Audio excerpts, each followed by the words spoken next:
Hi, this is Audrey from the recipe website 2pinkpeonies.com. Today I wanted to share an easy peasy copycat recipe with you for raisin cane sauce. You know that delicious sauce you get with their amazing chicken tenders? Well, here's an easy dupe you can make at home.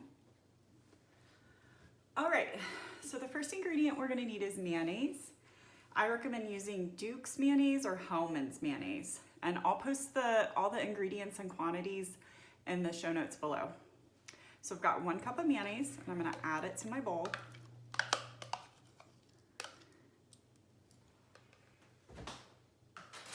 All right, and then you're gonna need 1/2 cup of ketchup. I just use like a store brand ketchup. If you use like a low sugar ketchup or like some sort of variation on your regular ketchup, it might affect the recipe. So definitely use just like a regular ketchup. Then I've got 1 tablespoon of Worcestershire sauce. Okay. And then we've got 1 teaspoon of garlic salt and 1 teaspoon of black pepper.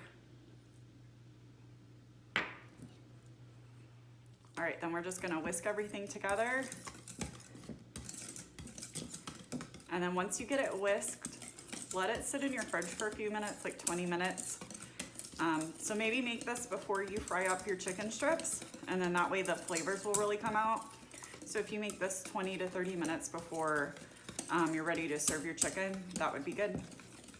And that's it. Easy, it's a great dupe for raisin cane sauce. I hope you enjoy this recipe.